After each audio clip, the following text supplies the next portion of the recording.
नमस्कार दोस्तों, स्वागत है आपका स्टडी फॉर सिविल सर्विसेज में। वीडियो को पूरा देखिए। कोई भी आपका फीडबैक है, कोई सजेशन है, तुरंत वीडियो में कमेंट करके जरूर बताइए। अच्छा लगे तो वीडियो लाइक जरूर कर लीजिए और ऐसे वीडियो लगातार फ्री में पाने के लिए चैनल को तुरंत सब्सक्राइब कर लीजिए और बेल आइकन को जरूर टैप कर लीजिए ताकि आगे भी सारे वीडियो आपको मिलते रहे। यूट्यूब में फॉलो करते हैं तो प्लीज ये वाला फ्री टेलीग्राम चैनल जरूर ज्वाइन कर लीजिएगा। सारे नोटिफिकेशन, सारे अपडेट यहीं पे आते हैं, ध्यान रखिएगा। स्टडी फॉर सिविल सर्विसेज का कोई भी पेड ग्रुप अगर आपको ज्वाइन करना है तो सिर्फ 856480560660897523864455 यही नंबर है हमारे, सिर्फ जहां पे कॉल या व्हाट्सएप कर सकते हैं। इंस्टाग्राम पे हमारा पेज जरूर फॉलो कर लीजिएगा, studyforcivil.services है। ट्विटर पे हमको जरूर फॉलो कर लीजिएगा, @studyforcivils है। सामान्य हिंदी के इस क्रम में आज देखने वाले हैं हम कारक को, और कारक के प्रकार देखेंगे क्योंकि इनकी संख्या 8 है और इनकी जो फैमिली है वो लंबी है। तो कर्ता कारक से ये शुरू होकर संबोधन कारक तक चलता है। कुल मिलाकर 8 संख्या में है। इनको पहचानने के लिए कुछ विभक्ति चिन्ह होते हैं, उनको भी हम देखेंगे। तो कर्ता कारक, यहाँ पहले नाम देख लीजिए। कर्ता कारक, कर्म कारक, करण कारक, संप्रदान कारक, अपादान कारक, संबंध कारक, अधिकरण कारक और संबोधन कारक। जैसा इनका नाम है वैसा ही इनका काम है। अब आइए देखते हैं इन्हें सारणीबद्ध तरीके से। इसे जूम कर लेते हैं। देखिए, सबसे पहले है कर्ता कारक। तो कर्ता का मतलब क्या होता है? कर्ता धर्ता हम लोग कहते हैं ना, मतलब जो काम करने वाला व्यक्ति है। तो जो काम करे वही करता है, और इसमें प्रथमा विभक्ति इस्तेमाल होती है और ने इसका विभक्ति चिन्ह है। कर्ता ने कर्म को, करण से, ऐसे, ठीक है। तो कर्म अगला है, और कर्म वो चीज़ होती है जिस पर कि क्रिया, कर्ता के द्वारा जो क्रिया की जाती है उसका असर पड़ता है, ठीक है। तो ऐसी चीज़ जो है ये कर्म है। तो यहाँ पर इसका विभक्ति चिन्ह आमतौर पे को होता है, द्वितीय विभक्ति। इसके बाद करण कारक को आप देख रहे हैं, काम करने की क्रिया है। करण मतलब क्या? करना। करना जो हम लोग बोलते हैं ना हिंदी में, उसका संस्कृत रूप है करण। तो काम करने की जो प्रक्रिया है उसी को हम क्रिया कहते हैं। तो ये जो कारक है करण कारक, ये क्रिया आधारित है। तो इसमें क्रिया से ही संबंधित विभक्ति चिन्ह होते हैं, जैसे कि से या के या फिर द्वारा, इस तरीके से ये तृतीया में आ जाता है। संप्रदान कारक ये है कि जिसके लिए क्रिया की जाए, मतलब जिसको कुछ दिया जाए। संप्रदान यानी सहर्ष या सहमति के साथ प्रदान करना, देना। तो कर्ता जिस चीज़ को कोई वस्तु दे रहा है या फिर निर्विकार भाव से दे रहा है, निस्वार्थ भाव से, तो यहाँ वही बात है, जिसके लिए किया जाए। और इसके लिए जो विभक्ति चिन्ह है उसमें अब ये ध्यान दीजिएगा कि कभी कभी क्या होता है कि विभक्ति चिन्ह आपस में मैच कर जाते हैं। मतलब कई सारे कारक के विभक्ति चिन्ह आपस में मिलते जुलते होते हैं, तो इसमें लोग भ्रम में पड़ जाते हैं। तो सिर्फ आपको विभक्ति चिन्ह नहीं रटना है। विभक्ति चिन्ह रटिएगा तो वहाँ प्रश्न गलत हो जाएंगे, और ज़्यादातर ऐसे ही घुमावदार प्रश्न पूछे जाते हैं। तो इसमें आपको करना क्या है कि हर एक कारक की पहचान, मतलब एक व्यवहारिक पहचान मालूम होनी चाहिए। तो उसके लिए उसकी प्रवृत्ति जानिए। जिसके लिए क्रिया की जाती है, यहाँ पे किया नहीं है बल्कि क्रिया है, उसको कहते हैं संप्रदान। संप्रदान कारक क्या है? इसी के लिए, इसी के उद्देश्य से क्रिया की जा रही। तो ये चतुर्थी में आ जाता है, और इसके लिए सामान्य तौर पर को और के लिए इस तरह के विभक्ति चिन्ह इस्तेमाल होते हैं। इसके बाद है अपादान। तो अपादान में अलग होने का भाव दिखाई देता है, जैसे कि वृक्ष से पत्ते गिरते हैं, मतलब वृक्ष से पत्ते दूर जा रहे हैं। तो यहाँ दूर होने का भाव, वस्तु के अलग होने, दूर जाने का भाव दिखाई दे, तो वो होता है अपादान। भाव देखिए, विभक्ति चिन्ह से ज़्यादा भाव अगर आप पकड़ेंगे तो प्रश्न गलत नहीं होगा। और इसका जो विभक्ति चिन्ह है वो है से। वृक्ष से पत्ते गिरते हैं, अब ये से जो है ये दूर ले जाने का दिखा रहा है, और पंचमी है ये। इसके बाद संबंध। तो एक शब्द का दूसरे शब्द के साथ अगर संबंध जुड़ रहा है और बीच में कोई ऐसा इस्तेमाल हो रहा है कारक, कारक चिन्ह, तो वो होगा संबंध कारक, षष्ठी में आता है। और अधिकरण, करण कारक हमने पीछे देखा था, और ये है अधिकरण 7वें नंबर पे। तो ये क्रिया का आधार होता है। अधि मतलब यहाँ पर होता है आधार, और करण मतलब क्रिया, करना, ठीक है। तो ये क्रिया को आधार देता है। मतलब इस कारक का अगर आप प्रयोग करते हैं तो जो वाक्य में क्रिया संपन्न हो रही है उसको एक बेस मिल जाएगा। तो इसमें होता है में और पर, इसका विभक्ति चिन्ह है। सप्तमी होती है ये। और अंत में संबोधन। तो संबोधन को तो आप आराम से पहचान सकते हैं, हे, हो, अरे, और हो की जगह पे संस्कृत में भो लिखते हैं, ठीक है। कहीं कहीं आपने देखा होगा इस तरीके से भो लिखते हैं, और उसके आगे ऐसे विस्मयादि बोधक चिन्ह ये लगाया जाता है, ठीक। तो ये संबोधन है, इसको पहचानना आसान होता है। 8वें वाले में उतनी समस्या नहीं है, समस्या होती है बाकी 7 में। तो आइए शुरू करते हैं। सबसे पहले तो यहाँ विभक्तियों की चर्चा की गई है कि सभी कारकों की स्पष्टता के लिए संज्ञा या सर्वनाम के आगे कुछ प्रत्यय लगाए जाते हैं। कारक स्पष्ट हो सके या क्रिया स्पष्ट हो सके। कारक स्पष्ट होगा तो क्या चीज़ स्पष्ट होगी? उससे क्रिया का स्वरूप सामने आएगा। तो उसके लिए आवश्यकता होती है कि वाक्य में जो संज्ञा है अथवा संज्ञा के स्थान पे कोई सर्वनाम इस्तेमाल हुआ है तो उसके आगे जो प्रत्यय लग रहा है उनको हम इसमें ढूंढें, ठीक है। और प्रत्यय लगाते हैं हम लोग। प्रत्यय इसलिए लगाते हैं ताकि क्रिया का स्वरूप स्पष्ट हो, और यही प्रत्यय कहलाते हैं परसर्ग। ये उपसर्ग नहीं होते हैं, उपसर्ग तो आगे लगता है, ये पीछे लगते हैं शब्द के, और प्रत्यय की यही प्रवृत्ति भी होती है, आप जानते हैं। तो इन्हीं को विभक्ति कहते हैं, यही है विभक्ति। अब यहाँ देखिए, विभक्ति से बने हुए जो शब्द रूप होते हैं उनको पद कहा जाता है, सामान्य है। शब्द यानी संज्ञा भी हो सकता है और क्रिया भी हो सकती है। देखिए शब्द के दोनों स्वरूप हो सकते हैं, बिना पद बने वाक्य में नहीं चल सकते जब तक कि उन्हें एक पद नहीं बनाया जाएगा। शब्द तो अकेला होता है, अब उसे आप वाक्य के अनुरूप ढालते हैं पहले, तब जाकर वाक्य में प्रयोग करते हैं। ठीक है, तो ऐसा अगर हमने नहीं किया, उसमें पद का स्वरूप नहीं दिया यानी विभक्ति नहीं जोड़ी कुल मिलाकर, तो वो शब्द वाक्य में नहीं चल पाएगा, वाक्य को डिस्टर्ब कर देगा। और ऊपर सभी कारकों के विभक्ति चिन्ह हमने देख लिए हैं, तो वो आप जानते ही हैं। अब यहाँ देखिए आगे, देखिए विभक्तियों की कुछ प्रयोगात्मक विशेषताएं होती हैं। अब ये प्रयोग शब्द यहाँ क्यों इस्तेमाल किया गया? क्योंकि हिंदी वैज्ञानिक भाषा है, इसमें जितनी भी चीज़ें हैं उनको प्रयोग के द्वारा सिद्ध किया गया है। अन्य किसी भी भाषा में इतना ज़्यादा प्रमाण आपको नहीं दिया गया है। मिलता है, ऐसा नहीं है कि व्याकरण में प्रमाण नहीं दिए जाते हैं, लेकिन इसमें हर एक चीज़ को तर्क के द्वारा सिद्ध किया गया है। तो यहाँ आप देखें कि प्रयोग की दृष्टि से हिंदी कारक की विभक्तियों की कुछ अपनी विशेषताएं होती हैं और इन विशेषताओं के जरिए आप इन्हें बेहतर समझ पाएंगे। देखिए सामान्य विभक्तियाँ जो है, यहाँ देखिए सामान्यतः विभक्तियाँ जो हैं वो स्वतंत्र होती हैं। विभक्ति आप अलग भी कर देंगे तो भी उसका स्वतंत्र अस्तित्व होता है। और एक काम शब्दों का संबंध, मतलब विभक्तियों का एक काम है शब्दों के बीच में संबंध को दर्शाना, तो इसलिए इनका अपना कोई अर्थ नहीं होता है, ये अर्थ विहीन होती हैं। अगर इनका अलग से कोई अर्थ पूछना चाहे तो सिर्फ आप इनका भाव समझ सकते हैं, लेकिन एग्जैक्ट इसकी मीनिंग नहीं बता सकते। ठीक है, तो इस तरह की होती हैं विभक्तियाँ। ने, से आदि। अब कोई पूछे कि ने का क्या मतलब है, तो आप क्या बताएंगे? ये कुछ है ही नहीं है, इसका मतलब ही नहीं होता है। हाँ, ये स्वतंत्र अवस्था में पाई जाती हैं, शब्द के साथ जब जुड़ती हैं तब इनका अर्थ साकार होता है। तो ये होती है विभक्ति।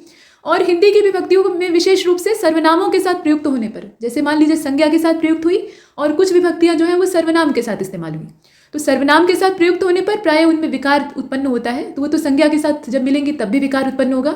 और इस प्रकार से कुछ ऐसे शब्द बनते हैं जैसे कि मेरा, ठीक है, और हमारा, उसे, उन्हें। अब ये मूल रूप से सर्वनाम नहीं है, इसमें विभक्ति भी ज्वाइंट है। जब तक विभक्ति हम नहीं जोड़ेंगे तब तक शब्द का स्वरूप ही सामने नहीं आएगा।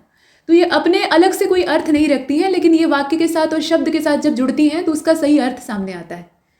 अब ये बिल्कुल उत्प्रेरक वाली कंडीशन है कि जो रासायनिक समीकरण में, रासायनिक अभिक्रिया में बिना अपनी भूमिका निभाए भाग लेते हैं और इनकी उपस्थिति में अभिक्रिया की दर बढ़ जाती है। ठीक है, ये अभिक्रिया की दर को बढ़ाने के उद्देश्य से उसमें शामिल होते हैं और उसमें मूल घटक में ये हिस्सा नहीं बनते हैं, अलग होते हैं उससे। ठीक है, तो इसी प्रकार की यहाँ भी स्थिति है, ये उत्प्रेरक का काम करती है, मतलब वाक्य को काफ़ी धारदार और अच्छा बनाती है। अब विभक्तियाँ प्रायः संज्ञा और सर्वनामों के साथ ही आती हैं, तो ये तो कॉमन है, प्रत्यय के तौर पे ये पीछे जुड़ जाती हैं, परसर्ग इनको कहा ही जाता है। जैसे यहाँ देखें कि मोहन की दुकान से यह चीज़ आई है, अब इसमें विभक्ति इस्तेमाल हुई है। फिलहाल यहाँ प्रयोग हम देखेंगे पहले, तो विश्लिष्ट और संश्लिष्ट नाम की दो विभक्तियों का यहाँ पे प्रयोग दिखाया गया है। संज्ञाओं के साथ जो विभक्तियाँ इस्तेमाल होती हैं, संज्ञा शब्द के आगे जोड़कर उनका स्वरूप देने वाली जो विभक्तियाँ होती हैं उनको विश्लिष्ट कहा जाता है, और ये आमतौर पर मूल शब्द से अलग होती हैं, मूल शब्द से अलग होती हैं, लेकिन उस शब्द को सार्थकता देती हैं। जैसे राम एक नाम है, भगवान राम का नाम है, और वैसे भी राम एक शब्द है, मतलब वो नाम के तौर पे इस्तेमाल होता है। तो सिर्फ आप राम लिख देंगे तो एक नाम के तौर पे दिखा, लेकिन वो कर क्या रहा है इसकी जानकारी अगर आपको देनी है तो साथ में विभक्ति चिपकानी पड़ेगी। तो आपने लिखा ने, तो अब ने जो है वो राम के साथ नहीं जुड़ गया, ऐसा नहीं हो गया कि वो राम ने बन गया, मतलब एक साथ आप नहीं लिखेंगे, अलग अलग लिखेंगे, लेकिन उसके बावजूद ये उसको सार्थकता दे रही है, तो संज्ञा के साथ जुड़ी है और इसीलिए ये विश्लिष्ट है और ये उससे अलग होती है, मतलब मूल शब्द में चिपकती नहीं, अलग रहती है। वृक्ष पर, अब पर क्या है? विभक्ति है। लड़कों को, तो इसमें भी आप देख रहे हैं कि संज्ञाओं से इनका कोई अटैचमेंट नहीं है, मतलब जोड़ नहीं है। अब सर्वनामों के साथ जो विभक्तियां इस्तेमाल होती हैं वो संश्लिष्ट होती हैं और इसमें वो क्या होता है कि शब्द के साथ जाकर मिल जाती हैं, जैसे कि उसका। अब उस जो है वो सर्वनाम है, उसमें का विभक्ति जुड़ गई तो इसका एक साकार अर्थ निकल गया उसका। वैसे ही किस, अब किस का कोई मतलब नहीं है, वो अंग्रेजी वाली किस नहीं है, तो इसमें आपने क्या किया? पर जोड़ दिया, तो किस पर बैठे हो, किस पर खड़े हो, ऐसे। तो ये सर्वनाम के साथ जब अटैच होती है तो सर्वनाम वाला जो शब्द होता है, मूल शब्द होता है, उसके साथ इनका तालमेल बैठ जाता है, मतलब उसमें मिक्स हो जाती हैं। तो ये होती है संश्लिष्ट, यानी चिपकी हुई। संश्लिष्ट का तात्पर्य होता है चिपकने का। इसके बाद अब ये भी यहाँ दिया हुआ है कि ये ध्यान रखना चाहिए कि तुम्हें, इन्हें, मैं और को, तेरा, तुम्हारा, इसमें का विभक्ति चिन्ह जो है वो संश्लिष्ट है, तो ये तो आप वैसे भी पहचान सकते हैं, जुड़ा रहेगा साथ में। अब यहाँ से शुरू होता है कारक का पूरा सिलसिला, जो कि विभक्तियों को देखना इसलिए आवश्यक था क्योंकि विभक्ति चिन्ह के तौर पे ही आप कारक को ज़्यादा पहचानने की कोशिश करते हैं। तो विभक्तियाँ असल में होती क्या है ये जानना आवश्यक है। चलिए कर्ता कारक को देखते हैं। तो वाक्य में शब्द का काम करने वाला, यहाँ आप देखें, वाक्य में जो शब्द काम करने वाले के अर्थ में आता है उसे कर्ता कारक कहते हैं। दूसरे शब्द में क्रिया को करने वाला जो व्यक्ति है उसको कर्ता कहा जाता है। और इसमें विभक्ति ने लुप्त भी रहती है और प्रत्यक्ष भी रहती है, दोनों हो सकता है। जैसे मोहन खाता है, आमतौर पे विभक्तियां हम लुप्त कर देते हैं, लेकिन सभी वाक्यों में ऐसा नहीं होगा। अब यहाँ देखिए कि मोहन ने, माफ कीजिए, मनोज ने लिखित संदेश भेजा, तो संदेश भेजने का काम कौन कर रहा है? मनोज कर रहा है। अब यहाँ ने स्पष्ट हो गया, तो कभी कभी ये लुप्त रहेगा लेकिन उसका भाव इसमें दिखेगा। इसका तात्पर्य क्या है? मोहन खाता है, यानी मोहन ने खाना खाया, या मोहन इस समय खा रहा है, तो ये ने वाला जो भाव है यहाँ निकल रहा है। तो इसमें कुल मिलाकर बात यह है कि विभक्ति चिन्ह रहे या न रहे, कभी कभी नहीं रहता है, जैसे यहाँ है, तो उसमें आपको प्रवृत्ति पहचाननी पड़ेगी कि ये कर्ता कारक का ही लक्षण है, कर्ता के द्वारा कोई काम किया जा रहा है, तो यहाँ पे ने जो है वो अदृश्य रूप में मौजूद है। और यहाँ तो साकार हो गया, तो यहाँ आप आराम से पकड़ सकते हैं। अब यहाँ देखिए सामान्य भूत, ये आसन्न भूत सामान्य भूत पूछा जाता है। तो सामान्य भूतकाल वो है कि आपको एक कॉमन जानकारी दी गई कि राम ने रोटी खाई, मतलब गुजरे हुए किसी भी समय में, चाहे वो तत्काल का हो या काफ़ी पीछे का हो, राम ने रोटी खाई। और आसन्न भूत ये है कि राम ने रोटी खाई है, यानी अभी अभी खाकर चबाकर वो निकला है। ठीक, तो ऐसा वाला जो है ना, ये आसन्न भूत होता है, यानी तत्काल में घटित हुआ है, तत्काल में इसकी जो घटना है वो घटित हुई है। अब आगे चलते हैं। कुछ और भी प्रकार के भूत होते हैं, जैसे कि पूर्ण भूत और संदिग्ध भूत। तो पूर्ण भूत में पूरी जानकारी हमें मिल जाती है कि राम ने रोटी खाई थी, इसमें था थे थी का प्रयोग हो जाता है, तो ये संपूर्ण है, मतलब जो प्रक्रिया हुई थी वो संपूर्ण हो चुकी है, तो बीते हुए समय में संपूर्ण हुई है, इसलिए ये पूर्ण भूतकाल कहलाता है, संपूर्णता का एहसास होता है।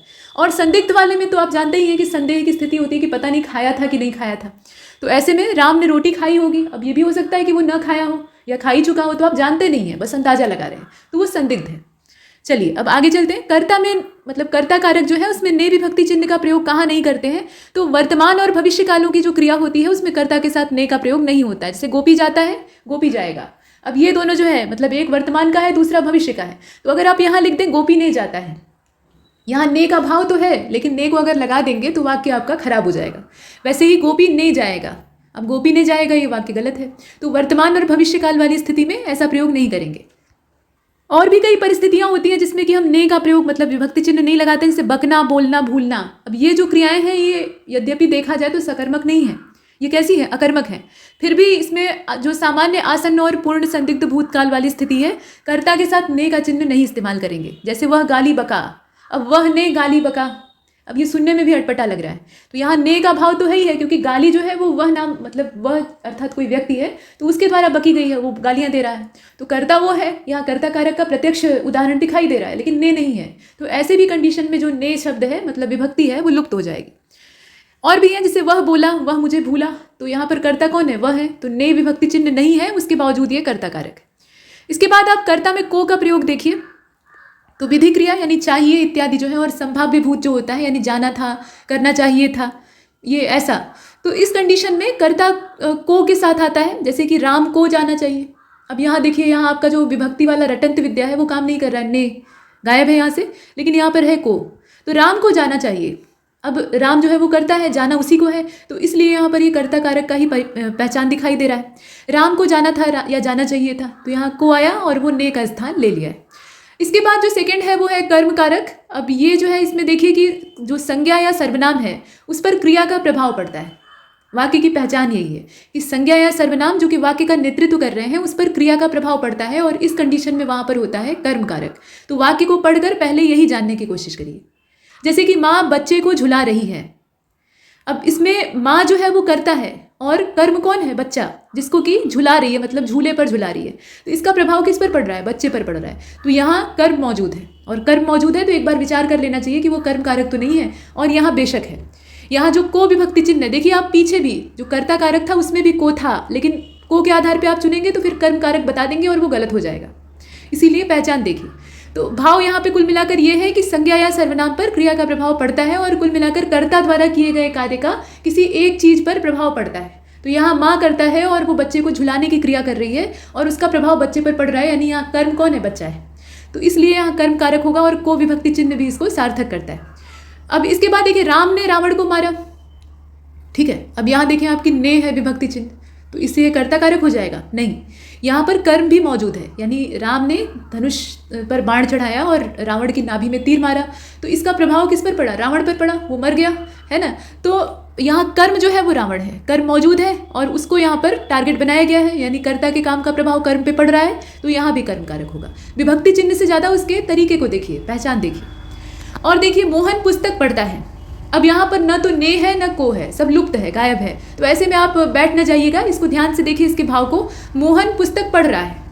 अब ये सकर्मक क्रिया हो या अकर्मक क्रिया, लेकिन यहाँ कर्म तो मौजूद है ही है, पुस्तक जिसको कि पढ़ने की क्रिया हो रही है, और पढ़ने का काम कौन कर रहा है? कर्ता कर रहा है। तो कर्म के ऊपर यहाँ क्रिया की जा रही है और इसलिए यहाँ भी कर्म कारक होगा। कर्म कारक के कुछ नियम होते हैं। अब नियम ये कहता है कि मारना क्रिया जो है, जब पीटना होता है, मतलब कहने का तात्पर्य है कि मारना क्रिया का मतलब क्या है कि आप किसी को पीट रहे हैं, और दूसरा अर्थ ये भी होता है कि जान से मारना है। ठीक, मारना का दो तात्पर्य हो सकता है, जान से मारना और एक पीटने वाला, तो वही चीज़ कही गई है। तो यहाँ कर्म के साथ विभक्ति लगती है, और यदि उस पर उसका अर्थ शिकार करना होता है तो विभक्ति नहीं लगती है। मतलब अगर जान से मार देंगे तो उस वाली स्थिति में, वाक्य में अगर किसी को जान से मारने की बात की जा रही है तो उस कंडीशन पे विभक्ति चिन्ह नहीं लगता है, और कर्म वहाँ पे अप्रत्यक्ष होता है। आमतौर पे कभी कभार दिखाई भी दे जाता है। और मान लीजिए कि पीटने का एहसास हो रहा है, किसी को जमकर पीटा जा रहा है, चाहे मास्टर साहब छात्रों को पीट रहे हो, या पुलिस जो है वो चोर को पीट रही हो, या कोई व्यक्ति जो है वो गली के कुत्तों को पीट रहा हो, तो इस तरह की कंडीशन जो है उसमें पीटने का जो भाव दिखाई दे रहा है, तो उसमें लगेगा विभक्ति चिन्ह। तो विभक्ति चिन्ह जहाँ अटैच हो और साथ में इस तरह की चीज़ें दिखाई दे, तो एक बार विचार कर लीजिएगा कि वो है क्या। जैसे कि लोगों ने चोर को मारा, अब यहाँ पीटने का भाव है ना, चोर को जान से तो मारेंगे नहीं, सिर्फ पीटेंगे, तो उसकी धुनाई कर रहे हैं। तो यहाँ देखिए कि जो को चिन्ह है वो कर्म कारक को दर्शा रहा है, और विभक्ति चिन्ह इसमें मौजूद है, मतलब दिखाई दे रहा है। और शिकारी ने खरगोश मारा, हालांकि लिख सकते हैं आप कि शिकारी ने खरगोश को मारा, लेकिन उसका अर्थ क्या निकलेगा कि खरगोश को वो डंडा लेकर पीट रहा है, हालांकि उससे भी वो मर जाएगा, लेकिन शिकारी यहाँ जान से एक बार में खरगोश को मार रहा है, तो को यहाँ नहीं लगेगा, खरगोश का शिकार किया गया है, तो विभक्ति चिन्ह यहाँ से गायब हो गया। हरि ने बैल को मारा, अब गाय और बैल को कोई आमतौर पे भला इंसान जानबूझकर या जान से तो मारेगा नहीं, तो पीट ही रहे हैं भाई, बैल जो है वो खेत में चर रहा होगा और फसल चर गया होगा, तो हरि ने बैल को मारा। अब यहाँ जो को है वो किस चीज़ को दर्शा रहा है कि बैल को पीटा गया है। और मछुआरे ने मछली मारी, तो मछली मारी जाती है, मछली को नहीं मारा जाता है, तो को लगाना यहाँ आवश्यक नहीं है, क्योंकि मछली को जान से मारते हैं। तो यही है, जान से मारा तो विभक्ति चिन्ह गायब हो जाएगा, और नहीं मारा जान से, सिर्फ पीटा है तो विभक्ति चिन्ह रहेगा। अब इसके बाद एक चीज़ और है कि कर्ता में, यहाँ आप नीचे वाले हिस्से को देखिएगा, कर्ता में अधिकतर ऐसा होता है कि विशेष कर्तव्य शक्ति को जगाने के लिए को नहीं लगाया जाता है। मतलब आप जो कर्म वहाँ पर हो रहा है, जो कर्तव्य का भाव दिखाई दे रहा है, उसको प्रबल बनाना चाहते हैं, मजबूत बनाना चाहते हैं, तब भी आप को नहीं लगाते हैं। जैसे आप दावा कर रहे हैं कि मैंने यह तालाब खुदवाया है, तो मुझे कौन रोक सकता है, ये वाला जो भाव है ना, तो उसमें देखिए कि को नहीं। ठीक, मैंने तालाब को खुदवाया है, ये थोड़ा हल्का लग रहा है, और इसी को दमदार बनाना है तो आप को हटा दीजिए। तो यहाँ को लगाना या न लगाना ये भी अपनी मर्जी पर है। कुछ वाक्यों में तो अनिवार्य होता है, वहाँ आपको लगाना ही पड़ेगा, लेकिन कुछ वाक्यों में आपकी पसंद पर भी निर्भर करता है। लेकिन उसके जो नियम थे, जैसे कि मारने और नहीं मारने वाला, तो उसको हम फॉलो करेंगे, नहीं तो व्याकरण के लिहाज से गलत हो जाएगा। तो यहाँ देखिए, मैंने यह तालाब खुदवाया है, दावा कर रहे हैं आप, मतलब कर्तव्य शक्ति को एकदम मजबूत करके दिखाना चाह रहे हैं, तो आपने को नहीं लगाया। लेकिन यहाँ पर है क्या, कर्म कारक है, क्योंकि तालाब जो है उसके ऊपर आपके द्वारा की गई जो क्रिया है, मतलब आपने खुदवाने का काम करवाया, तो तालाब बनकर तैयार हो गया, यानी तालाब पर प्रभाव पड़ा, तो है कर्म कारक। इसके बाद आप देखें आगे कि कर्म अगर निर्जीव वस्तु है, मतलब उसमें कोई जीवन नहीं है, तो भी को का प्रयोग करना आवश्यक नहीं होता है। कभी कभी किया जाता है, लेकिन आमतौर पर नहीं करते हैं, तो व्याकरण में आप मान लीजिए कि नहीं ही करते। जैसे कि राम ने रोटी को खाया, अब आवश्यक नहीं है कि आप इतना बड़ा विस्तार दे दें इसको, हालांकि कोई व्याकरणाचार्य इसको गलत नहीं कहेगा, राम ने रोटी को खाया, इसमें गड़बड़ नहीं है। लेकिन चूंकि कारक का जो तरीका होता है, उसमें वाक्य को सुघड़ बनाना होता है, मतलब सुंदर बनाना होता है, तो सुंदर संरचना ये वाली नहीं लगेगी। उसकी तुलना में आप कम शब्दों में काम चला सकते थे, राम ने रोटी खाई, राम ने खाना खाया, तो यहाँ ये माना गया है कि रोटी निर्जीव वस्तु है, भले ही वो जीवित पौधे से प्राप्त होती है, तो वो अलग चीज़। और यहाँ पर अगर ये होता कि कोई ऑब्जेक्ट है वो किसी जीव को मारकर खा रहा है, तो उस कंडीशन में हम को लगाते हैं, ठीक है। जैसे कि शेर ने हिरण को खाया, अब को यहाँ पे लगाना पड़ेगा। हिरण खाया अगर लिख देते हैं तो वाक्य थोड़ा गड़बड़ हो जाएगा। तो इस तरह की स्थिति है। मैं कॉलेज को यहाँ आप देख रहे हैं, मैं कॉलेज को जा रहा हूँ, आप ऐसे बोल रहे हैं। मैं आम को खा रहा हूँ, मैं कोट को पहन रहा हूँ, इसमें को का प्रयोग जो है वो भद्दा लग रहा है। आप पढ़ेंगे तो ऐसे भी आपको महसूस होगा कि इसकी कोई आवश्यकता नहीं थी। तो जब आवश्यकता नहीं है तो फालतू की चीज़ों को हम चिपका कर नहीं रखेंगे, बाहर कर देंगे। वजह यह है कि कॉलेज को आप जा रहे हैं तो कॉलेज आपका कर्म है और वो निर्जीव है, जीवित चीज़ तो है नहीं, भले ही वहाँ जिंदा लोग पढ़ते हैं। और आम को खा रहे हैं तो आम को भी पेड़ से अलग कर दिया तो निर्जीव वस्तु हो गई, जब तक पेड़ से लगा है तब तक वो सजीव अवस्था में है। वैसे ही कोट को आप पहन रहे हैं तो कोट कोई जिंदा चीज़ तो है नहीं, वो कोई हैरी पॉटर वाली कोट नहीं है। तो ऐसे में फिर आपने यहाँ पे जो को लगाया है वो बेकार हो गया। आगे चलते हैं। यहाँ देखिए आप, चेतन वस्तुओं और पदार्थ के साथ को का जो चिन्ह है वो इस्तेमाल होता है। और इसके बाद आप देखें अचेतन वस्तुओं के साथ नहीं प्रयोग होता है, जैसे मारने और पीटने वाला भाव पीछे था ना, वैसे ही यहाँ चेतन अचेतन है, मतलब जिंदा और मुर्दा चीज़ों की बात हो रही है। अब कर्म को देखें अगर आप, तो सप्रत्यय, यानी सप्रत्यय का तात्पर्य यहाँ प्रत्यय क्या है, को ही है ना, तो उसको लगाने पर क्रिया सदैव पुल्लिंग होती है। ठीक है, क्रिया का स्वरूप कैसा होता है, वो पुल्लिंग होती है। लेकिन अगर प्रत्यय नहीं लगाया, को नहीं लगाया, तो कर्म के अनुसार वो कुछ भी हो सकता है, उसमें क्रिया प्रत्यक्ष नहीं है। राम ने रोटी खाई, राम ने रोटी को खाया। अब इसमें अगर आप राम ने रोटी खाई ये लिखे हैं, को हटा दिया, तो इससे क्या स्पष्ट होगा? इन दोनों वाक्यों को जरा बारीकी से देखिएगा। राम ने रोटी को खाया, अब यहाँ पर देखिए जो क्रिया है ना, उसके लिंग का निर्धारण कर्ता के लिंग से हो रहा है। ये विभक्ति चिन्ह लगाने का दुष्प्रभाव है। और यहाँ देखिए आपने क्या किया, को हटा दिया। अब यहाँ पर जो क्रिया का लिंग निर्धारण हो रहा है वो ऑब्जेक्ट के हिसाब से, यानी कर्म के हिसाब से हो रहा है। तो ये दोनों में अंतर है। ठीक है, ये अप्रत्यय वाला स्थिति है। अप्रत्यय वाली स्थिति में कर्म के अनुसार आमतौर पे लिंग निर्धारण होता है। वो स्त्रीलिंग है, रोटी जो है वो स्त्रीलिंग है, तो इसीलिए यहाँ लिखा है खाई। और वहाँ पर आपने क्या किया, को लगाया, तो वाक्य की संरचना में बेजोड़ परिवर्तन हुआ और ये बन गया खाया। राम के हिसाब से इसका लिंग रखा गया, तो ये पुल्लिंग है। तो ये पुल्लिंग स्त्रीलिंग का जो कॉम्बिनेशन है इसको देख लीजिएगा। बड़ों को सम्मान दो, छोटों को स्नेह दो। अब ऐसे जो है इसमें देखिए क्या है, विशेषण संज्ञा के रूप में प्रयुक्त हो रहे हैं। यहाँ पे बड़ा छोटा क्या है, ये विशेषण ही तो है ना, विशेषण है। और आमतौर पे गुणवाचक विशेषण या कोई भी विशेषण, उसकी एक प्रॉपर्टी होती है कि वैसे तो वो संज्ञा सर्वनाम का गुणगान करता है, मतलब बुराई भी बता सकता है, अच्छाई भी बता सकता है। लेकिन मान लीजिए कि संज्ञा या सर्वनाम वाक्य में मौजूद ही नहीं है, दोनों ही लुप्त हो गए, तो वैसे में सारी कमान विशेषण के हाथ में चली जाती है, वही बन जाता है कर्ता। तो यहाँ वही बात है, बड़ों को सम्मान दो। यहाँ पे कर्ता कौन है, बड़ा। तो यहाँ बड़ों को सम्मान दो, मतलब यहाँ पे कर्ता जो है वो वास्तव में तो देखा जाए अगर कर्ता कारक के हिसाब से तो लुप्त है, क्योंकि बड़ा जो है वो कर्ता नहीं है, सम्मान उसको देना है। तो आप सम्मान देंगे, उसका प्रभाव बड़े पर पड़ेगा।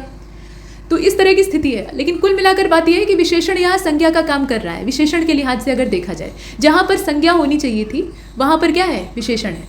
तो ऐसी स्थिति में को लगाना पड़ता है, तब आपको हर हाल में लगाना पड़ेगा। तो ये देख लीजिएगा कि संज्ञा सर्वनाम है कि विशेषण वहाँ पे बागडोर संभाले हुए।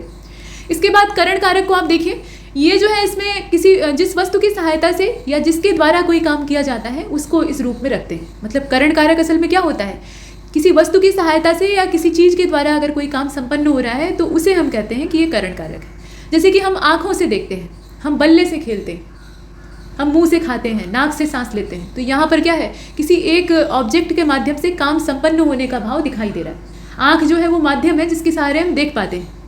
ठीक है, तो यहाँ आँख क्या है, वो आँखों से वाला जो विभक्ति चिन्ह है वो आँख के साथ लगा हुआ है। आँख संज्ञा शब्द है, तो संज्ञा के साथ विभक्ति चिन्ह चिपकता है नहीं, आप पीछे देख चुके हैं। तो आँखों से क्या हो गया, करण कारक हो गया। और हिंदी में करण कारक के अन्य चिन्ह भी होते हैं, जैसे के द्वारा, के जरिए, आँखों के द्वारा देखते हैं, आँखों के जरिए देखते हैं, आँखों के साथ नहीं देखते। आँखों के साथ मतलब आँख को पास में रखा है ऐसा दिखाई दे रहा है, तो इस तरह का है। इसके बाद के बिना, तो आप कह सकते हैं ना, आँखों के बिना हम नहीं देख सकते, मतलब उनके बिना, उसके माध्यम से ही देखा जा सकता है, उसके बिना नहीं देखा जा सकता। तो अन्य विभक्ति चिन्ह भी यहाँ पर हैं जिनको कि आप गौर कर सकते हैं। कुल मिलाकर इसमें ध्यान रखिएगा भाव का, जिस वस्तु की सहायता से हम देखते हैं या जिसके द्वारा कोई काम करने का या संपन्न होने का भाव स्पष्ट होता है तो उसे हम कहते हैं करण कारक। अपादान का मतलब होता है अलगाव, ये हमने पीछे ही देखा था। तो अपादान में जो चिन्ह है वो से होता है आमतौर पे, हमेशा नहीं होता लेकिन ज़्यादातर मामलों में होता है। और इसमें से वाला जो विभक्ति चिन्ह है वो अलग होने के भाव को दिखाता है। जैसे पेड़ से अमरूद गिरा, मैं घर से चला, तो अमरूद गिरने वाला तो आप समझ ही सकते हैं कि पृथ्वी की ग्रेविटी की वजह से वो नीचे ही आएगा। तो कुल मिलाकर वृक्ष से दूर जा रहा है, तो इसमें दूर जाने का भाव दिख रहा है, तो आप आराम से अपादान कर सकते हैं। और यहाँ देखिए, मैं घर से चला, तो आप घर से दूर ही तो जा रहे हैं, घर की ओर नहीं जा रहे हैं बल्कि घर से दूर जा रहे हैं, तो दूर जाने का भाव है। इसमें घर को चला या घर से चला ऐसे आप लिखें, कुल मिलाकर भाव ये है कि आप दूर जा रहे हैं, तो इससे आप पकड़ सकते हैं कि अपादान है। अब से प्रत्यय पेड़ को या घर को साधन के तौर पे नहीं सिद्ध करता है बल्कि अलगाव का भाव दिखाता है। और से, ये ध्यान दीजिएगा, देखिए अब यहाँ विभक्ति चिन्ह का जो गड़बड़ झाला है वो ये है कि से करण और अपादान दोनों की विभक्ति चिन्ह है। आपने देखा है ना पीछे, करण कारक में भी से लगा था और अपादान में भी से है, तो आप सिर्फ विभक्ति चिन्ह रट कर अंतर नहीं बता सकते। और कुछ साधनभूत प्रत्यय होने के कारण करण माना जाता है और बाकी अलगाव का प्रत्यय अगर है तो अपादान मानते हैं। मतलब अगर साधन क्रिया के साधन के तौर पे इस्तेमाल होने वाले शब्द वहाँ दिखें तो करण हो जाएगा, जिनके द्वारा कार्य किया जा रहा है। और अगर अलग होने का भाव दिख रहा है तो वहाँ अपादान हो जाएगा। ये सिंपल चीज़ है। जैसे कि वह वृक्ष से कुल्हाड़ी काटता है माफ़ कीजिए, यहाँ उल्टा हो गया और अर्थ का अनर्थ हो गया। तो वह कुल्हाड़ी से वृक्ष को काटता है, हालांकि ये अच्छा होता कि वृक्ष जो है वो कुल्हाड़ी को काटते, लेकिन चलिए, तो यहाँ देखिए वह जो है वो करता है, कुल्हाड़ी जो है उसका माध्यम है, साधन है, जिसके सहारे वो पेड़ को काट रहा है ना। इसी प्रकार से और भी है। मुझे अपनी कमाई से खाना मिलता है, साधुओं की संगति से ज्ञान मिलता है। अब यहाँ तीनों में ही आप देख रहे हैं, वह कुल्हाड़ी से वृक्ष को काटता है या वृक्ष काटता है, सीधी बात है। तो यहाँ से जो विभक्ति चिन्ह है ये दोनों में इस्तेमाल होता है, करण में भी इस्तेमाल होता है, अपादान में भी इस्तेमाल होता है। लेकिन इसमें भाव कैसा है, आप कुल्हाड़ी को दूर रखकर पेड़ नहीं काट सकते, उसके लिए आपको कुल्हाड़ी के पास जाकर, ध्यान से सुनिएगा, पास जाकर उसको साधन के तौर पर इस्तेमाल करना होगा और उसी का सहारा लेकर क्रिया करनी होगी। तो जब सहारा लेंगे उसका और उसी के सहारे क्रिया करेंगे तो वहाँ होगा करण कारक। वैसे ही मुझे अपनी कमाई से खाना मिलता है, जो आप आजीविका कमाते हैं उसी से आपको भोजन मिलता है। तो कमाई को आप बैंक में जमा कर देंगे और उसमें से एक पैसा नहीं लेंगे तो आपका खाना पानी कैसे चलेगा, है ना। तो दूर जाने का भाव तो इसमें है नहीं, पैसे को आप पास में रखेंगे तभी तो आपका जीवन चलेगा। तो कुल मिलाकर बात यह है कि कमाई जो है वो यहाँ साधन के तौर पे इस्तेमाल हो रही है, मतलब क्रिया को, यानी जो खाना इकट्ठा करने की क्रिया है उसमें ये करण के तौर पे, करणीय के तौर पे इस्तेमाल हो रही है। तो कुल मिलाकर यहाँ साधन, जो क्रिया का साधन है वो स्पष्ट हो रहा है, तो ये करण कारक है। और साधुओं की संगति से ज्ञान मिलता है। आप साधुओं से अगर आप दूर भाग जाइएगा तो आपको ज्ञान मिलेगा नहीं ना। तो इसलिए यहाँ पर साधुओं के पास आप रहेंगे और उनको माध्यम बनाकर उनकी संगति लेंगे और उनसे ज्ञान प्राप्त करेंगे, तो वो माध्यम है आपकी। ठीक, तो ऐसी स्थिति में भाव समझने वाली बात है। यहाँ अगर आप भाव नहीं समझेंगे वाक्य का तो नहीं कर पाएंगे। तो ये है करण कारक। अब दूर जाने का भाव कहाँ दिखेगा, पेड़ से फल गिरा, घर से लौटा हुआ लड़का, घर से वो मुखर्जी नगर गया तैयारी के लिए, तो घर से दूर गया, अपादान हो गया। छत से उतरी हुई लता, छत से वो दूर जा रही है, ठीक है, या जमीन से ऊपर जाती हुई लता, तो जमीन से दूर जाने का भाव है, तो यहाँ अपादान हो जाएगा। तो ये पास आने और माध्यम के तौर पे यूज करने और दूर जाने के भाव को आपको पकड़ना है। उसी के आधार पे आप करण और अपादान में अंतर कर पाएंगे। इसके बाद नंबर आता है संप्रदान कारक का। तो संप्रदान कारक क्या होता है, जिसके लिए कोई क्रिया यानी काम किया जाता है। आपने काम के लिए एक माध्यम चुना, काम के लिए एक साधन चुना, जैसे आपको पेड़ काटना था तो आपने कुल्हाड़ी को वहाँ पर करण चुना यानी माध्यम चुना, और उसी के सहारे, उसी साधन के सहारे आपने पेड़ को काटा। लेकिन ये काम आप किसके लिए कर रहे हैं, कोई ना कोई काम, मतलब कोई भी काम आप जीवन में करते हैं तो उसका कुछ ना कुछ उद्देश्य होता है, किसी चीज़ के लिए आप काम करते हैं। तो वो चीज़ जो है उसी के आधार पर यहाँ संप्रदान कारक को हम पहचानते हैं, जिसके लिए कोई क्रिया की जाती है तो उसे हम कहते हैं संप्रदान कारक। विभक्ति चिन्ह के साथ या कभी कभी लुप्त विभक्ति चिन्ह भी होता है। और दूसरे शब्दों में जिसके लिए कुछ किया जाए या जिसको कुछ दिया जाए, ठीक है, ये भी इसमें ऐड है। संप्रदान यानी सहर्ष या सम्मति के साथ प्रदान करना, किसी को कोई चीज़ देना। तो कर्ता अगर किसी को कोई चीज़ अपनी मर्जी से खुशी से दे रहा है तो वहाँ भी संप्रदान का ही भाव होगा, और किसी के लिए कुछ कर रहा है तो भी संप्रदान का ही भाव होगा, क्योंकि इनविजिबल तरीके से वो दे ही रहा है, ठीक है, अपना योगदान दे रहा है। तो देने का भाव कुल मिलाकर इसमें दिखता है। जैसे कि शिष्य ने अपने गुरु के लिए सब कुछ किया, यानी जितना भी पुरुषार्थ था शिष्य का, उसने वो क्या किया, अपने गुरु को दिया, उसका जो फल है वो गुरु को दे दिया। तो देने का भाव, और अपनी इच्छा से वो काम कर रहा है, उसको कोई दबाव देके तो करवा नहीं रहा है, तो यहाँ संप्रदान है। वैसे ही गरीब को धन दीजिए, तो गरीब को आप धन देंगे तो बदले में आपको मिलेगा नहीं, ये आप भी जानते हैं। तो आप अपनी मर्जी से दे रहे हैं यानी सहर्ष प्रदान कर रहे हैं, अपनी सम्मति से प्रदान कर रहे हैं, तो इसलिए यहाँ पर संप्रदान हो जाएगा। वैसे ही वह शिव के लिए मिठाई लाया, शिव ने कहा नहीं था कि मिठाई लाइए, वो ले आया, यानी यहाँ पर उसके लिए काम किया, अपनी मर्जी से किया, कोई दबाव या किसी स्वार्थ की भावना से नहीं किया। तो यहाँ भी क्या है, संप्रदान कारक है। तो इस तरीके का होता है। विभक्ति चिन्ह से ज़्यादा भाव महत्वपूर्ण है। अब नीचे कुछ वाक्य हैं, जैसे कि माँ ने बच्चे को खेलते देखा, ये क्या है, कर्म कारक है। हरि मोहन को मारता है, ये भी कर्म कारक है। संप्रदान कारक क्या है, माँ ने बच्चे को खिलौने खरीदे। अब यहाँ क्या है, माँ जो है वो खिलौने खरीद के बच्चे को दे रही है। अब माँ कभी ऐसी अपेक्षा करती है कि बच्चा उसे उसका पैसा दे बदले में, या बड़े होने पर उससे हिसाब लेती है कि जितने खिलौने तुम्हें दिए थे और जितने तुमने तोड़े थे उसका हिसाब बराबर करो, मतलब मुझे दो, ऐसा कभी नहीं होता। तो ऐसी स्थिति, बच्चे भले ही हिसाब पूछ लें लेकिन माता नहीं पूछती। तो ये जो है ना, ये संप्रदान है। एक तरफा इसमें दान होता है। प्रदान करने का मतलब ही होता है कि आप बदले में नहीं चाहते। वैसे ही हरि मोहन को रुपए देता है, अब बदले में लेता है या नहीं यहाँ पे नहीं दिया गया, तो हम ये मानकर चल रहे हैं कि वो अपनी स्वेच्छा से दे रहा है, सहर्ष दे रहा है, तो ये संप्रदान। वैसे ही अब इसमें देखिए पहचानने के लिए कुछ नमूने हैं, जैसे के हित, के वास्ते, के निमित्त, इस तरह के प्रत्यय भी आपको दिख जाएं तो आप संप्रदान में जोड़ सकते हैं। हालांकि इसमें ये जरूर देख लीजिएगा कि वाक्य का भाव कैसा है। और राम के हित लक्ष्मण बन गए थे, लक्ष्मण जी की भावना निस्वार्थ थी। अपनी युवा पत्नी को छोड़कर, अभी हाल फिलहाल में शादी हुई थी, और अपना वैवाहिक सुख छोड़कर और राजपाट का जो आनंद है, क्योंकि कैकेयी ने उनको वनवास थोड़े ही दिया था, उनसे उनकी कोई दुश्मनी भी नहीं थी, तो आराम से वो अपने भाइयों, अपने राजमहल में चैन से रह सकते थे। लेकिन वो अपने भाई के पीछे पीछे गए, भाई और भाभी की सेवा की। तो इस तरीके का निस्वार्थ भाव था, यानी वो अपना सेवा दान जो है वो भगवान राम को दे रहे थे। तो इस तरह का जो है ना, इसमें भी संप्रदान होता है। और तुलसी के वास्ते ही जैसे राम ने अवतार लिया था, तो भगवान राम ने यहाँ तुलसीदास जी के लिए अवतार लिया था, ऐसा कहा जा रहा है। तो यहाँ उनके लिए करने का भाव दिखाई दे रहा है, तो ये भी संप्रदान हो जाएगा। मेरे निमित्त ही ईश्वर की कोई कृपा नहीं। आमतौर पे लोग ऐसा सोचते हैं कि सबके साथ तो बढ़िया हो रहा है, भगवान मेरे साथ ही बुरा कर रहे हैं। असल में आपके कर्म जैसे होते हैं ना, कर्म याद नहीं रहते आदमी को, लेकिन ऊपर सब रिकॉर्ड होता रहता है। ऊपर का मतलब ब्रह्मांड में आपकी एनर्जी रिकॉर्ड होती रहती है, उसको आप ईश्वर मान सकते हैं या सकारात्मक ऊर्जा मान सकते हैं। तो वो जैसा आप करेंगे वैसा ही बदले में आपको मिलेगा। ये क्रिया प्रतिक्रिया का नियम यहाँ काम करता है, ठीक। तो दोनों अर्थों में आप ले सकते हैं। फिलहाल मेरे ही निमित्त ईश्वर की कोई कृपा नहीं है, तो मेरे लिए ईश्वर को करना चाहिए था, उन्होंने नहीं किया, इससे यही भाव निकल रहा है। तो यहाँ भी संप्रदान है, क्योंकि ईश्वर अगर करेंगे आपके ऊपर कृपा तो वो बदले में आपसे नहीं मांगेंगे कि आप उनको लड्डू खिलाइए, ठीक है। वो तो निस्वार्थ देंगे, क्योंकि उनका दायित्व ही है पालन पोषण करना। जितने लोगों को जन्म दिया है उनका पालन पोषण करेंगे। तो पालन पोषण में बदले में लेने का भाव नहीं होता। तो जब बदले में लेने का भाव नहीं है तो यहाँ भी आपका संप्रदान है। इसके बाद अपादान को हम लोग पीछे ही देख चुके थे, अलग होने का भाव यहाँ से दिखाई देता है। जैसे कि यहाँ एक मज़ेदार उदाहरण है, दूल्हा घोड़े से गिर पड़ा, बढ़िया, तो शेरवानी वगैरह सिलवाई थी और जा रहा था भाई पटाखे फोड़ते हुए द्वार पूजा लगवाने के लिए, और एकदम से घोड़ा जो है वो बिदक गया, मतलब घोड़ी, और उसे नीचे पटक दिया। तो यहाँ वो क्या हो रहा है, घोड़ी के ऊपर चढ़ थोड़ी ही रहा है, घोड़ी से दूर जा रहा है। तो इस तरह की कंडीशन है, तो यह अपादान हो जाएगा। अच्छा, अब इसके बाद संबंध कारक को देखिएगा। शब्द के जिस रूप से संज्ञा या सर्वनाम के संबंध का ज्ञान होता है, जैसा नाम है वैसा गुण है, तो संज्ञा या सर्वनाम का जब संबंध हम दिखाने लगते हैं तो वहाँ हो जाता है संबंध कारक। जैसे सीता का भाई आया है। अब इस वाक्य को अगर आप ध्यान से देखें तो इसमें सीता शब्द जो है वो भी संज्ञा है, नाम है तो संज्ञा है, और भाई क्या है, वो एक रिश्ते का नाम है तो वो भी संज्ञा है। नाम ही संज्ञा होते हैं, आपने पढ़ा। तो दो संज्ञाएं। अब आप क्या करेंगे, तो यहाँ पे बीच में लगा हुआ है का, जो कि दोनों को आपस में जोड़ता है। तो सीता से दूसरे वाले संज्ञा शब्द यानी भाई का संबंध जुड़ा, बीच में लग गया का। तो ये का क्या है, का, की, के, ऐसे जो विभक्ति चिन्ह इसमें आमतौर पर इस्तेमाल होते हैं, ये यहाँ संबंध कारक को दर्शा रहा है। ठीक इस तरीके से होता है, संज्ञा और सर्वनाम का आपस में ताल्लुक जुड़ता है। संज्ञा संज्ञा भी हो सकती है, संज्ञा सर्वनाम भी हो सकता है, ठीक। और सर्वनाम की स्थिति में आमतौर पे जो संबंध कारक होता है उसमें प्रत्यय रा, रे, री या फिर ना, ने, नी जैसे जो प्रत्यय है, जैसे मेरा लड़का, मेरी लड़की। अब यहाँ मेरा शब्द क्या है, वो सर्वनाम है, तो उसमें आ जो चिन्ह लगा है, मतलब रा का जो मात्रा है वो दिखाई दे रहा है।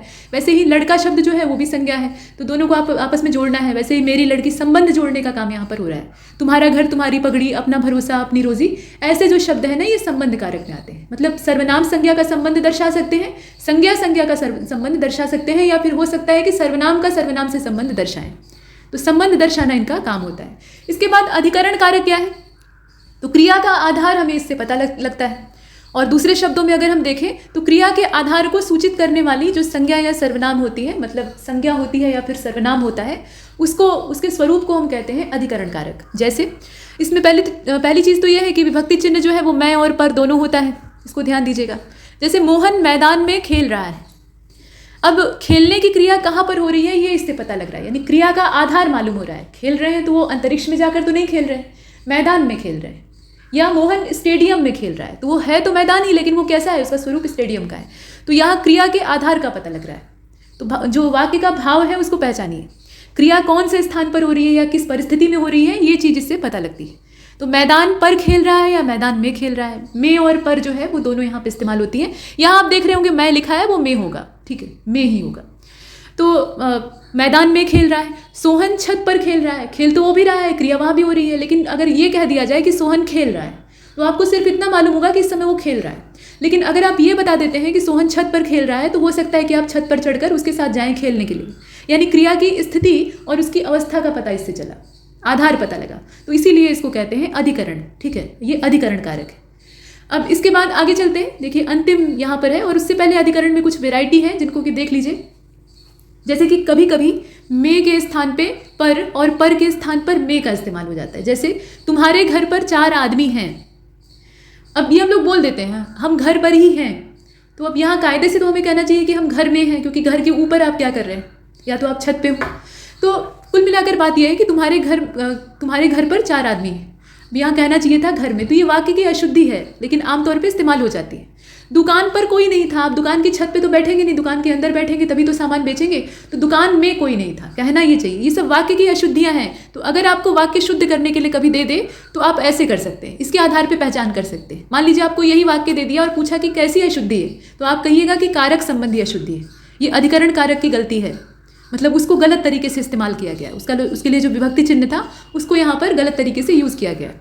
तो दुकान पर कोई नहीं था, ये नहीं होगा, बल्कि दुकान में कोई नहीं था। और आप कहते हैं कि नाव जल में तैरती है, तो भाई नाव पनडुब्बी तो है नहीं कि पानी में डूब कर तैरेगी। तो अंदर घुसने का भाव में से दिखाई दे रहा है ना, और ऊपर तैरने का भाव किससे दिखेगा? पर से दिखेगा। तो यहाँ लिखना चाहिए था कि नाव जल पर तैरती है। तो ये व्याकरण की अशुद्धियाँ हैं।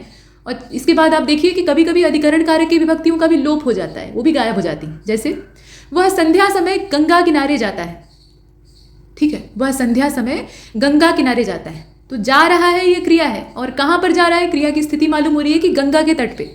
तो यहाँ कोई भी विभक्ति चिन्ह आपको नहीं दिखाई दे रहा है, ना तो में दिख रहा है ना पर दिख रहा है, ठीक। और दोनों यहाँ पे काम भी नहीं करेंगे, दोनों को अगर आप लगा देंगे तो वो भद्दे दिखाई देंगे। वाक्य ऐसे ही ठीक है। बहुत होगा तो आप यहाँ लिख सकते हैं कि वह संध्या के समय, तो वो अलग हो जाएगा, पीछे के कारक में घुस जाएगा, लेकिन उसकी कोई आवश्यकता नहीं है। वाक्य ऐसे ही संपूर्ण है, गंगा किनारे जाता है। अब इसमें कोई विभक्ति चिन्ह नहीं है। पहचानेंगे कैसे? यहाँ आपको देखना होगा कि क्रिया को आधार देने वाला कोई शब्द है कि नहीं। तो गंगा के किनारे जा रहा है, उसकी लोकेशन आपने बता दी, क्रिया कहाँ पर हो रही है या किस जगह के लिए की जा रही है, उसकी अगर वाजिब स्थिति अवस्थिति मालूम हो जाए तो वहाँ पहुँचने में सुविधा होगी। भाई कोई व्यक्ति जो है वो गंगा किनारे जा रहा है, तो उससे मिलने के लिए अगर आपको जाना है तो आपको कोई बताएगा कि गंगा के किनारे है, तभी तो जाएंगे। तो क्रिया का आधार पता लगता है। वैसे ही वह द्वार द्वार भीख मांगता चलता है। कहाँ कहाँ चलता है? तो द्वार द्वार चलता है, भीख मांग रहा है, भीख मांगना क्रिया है, ठीक है। तो ये क्रिया की स्थिति मालूम हो रही है। इसके बाद आप देखें कि लड़के दरवाजे दरवाजे घूम रहे हैं। अगर आप ये कहते हैं कि लड़के घूम रहे हैं तो कहीं भी घूम सकते हैं, लेकिन दरवाजे दरवाजे घूम रहे हैं, ये उसकी स्थिति है, क्रिया को आधार दे रही है। जिस समय वह आया था उस समय मैं नहीं था, तो आप थे नहीं, ये आपने बता दिया, लेकिन आपको ये बताने की नौबत क्यों आई? क्योंकि कोई व्यक्ति आपसे मिलने आया था और उस समय आप घर पर अनुपस्थित थे। तो आपकी जो यहाँ से गायब होने की क्रिया है उसको आधार देने का काम यहाँ पे दूसरा वाक्य कर रहा है। और इसी प्रकार से दूसरा वाला है कि उस जगह एक सभा होने जा रही थी। आप कहिए कि सभा होने जा रही थी, तो सभा कहीं भी हो सकती है, लेकिन आप उसकी लोकेशन बता रहे हैं कि उस जगह पे सभा होने जा रही थी, तो वो जगह यहाँ पे बताई जा रही है। तो इसका मतलब क्या है कि जो सभा होने की प्रक्रिया है उसको यहाँ आधार मिल रहा है, तो क्रिया को आधार मिला। तो इस तरह की स्थितियाँ होती हैं। किनारे, आश्रय और दिनों जैसे पद भी जो है वो सप्रत्यय अधिकरण कारक से संबंध रखते हैं। और सप्रत्यय अधिकरण कारक में होता क्या है कि प्रत्यय चिन्ह में स्पष्ट दिखाई देता है। अब इसके बाद संबोधन कारक को देखिए, इसमें संबोधन का भाव होता है, पहचानना बहुत आसान है। तो जिन शब्दों का प्रयोग किसी को बुलाने या पुकारने के तौर पर इस्तेमाल किया जाता है तो उसको हम कहते हैं संबोधन कारक। जैसे कि हे, भो, अरे या फिर हे, हो, अरे, इस तरह के जो शब्द हैं वो इसमें प्रयोग किए जाते हैं। हे श्याम इधर आओ, या अरे तुम क्या कर रहे हो, तो इसमें विस्मयादिबोधक चिन्ह साथ में इस्तेमाल हुआ है और ये बुलाने का भाव, संबोधित करने का भाव यहाँ से निकल कर आता है। तो ये पहचानना बहुत आसान है। ये सबसे सरल कारक होता है जिसको कि आप बहुत आराम से पकड़ सकते हैं, ठीक है। तो यहाँ पर हमने कारक का सिलसिला खत्म किया है, लेकिन ये क्रम लगातार जारी रहेगा जब तक कि व्याकरण का पूरा कोर्स कंप्लीट नहीं हो जाता। तब तक के लिए नमस्कार।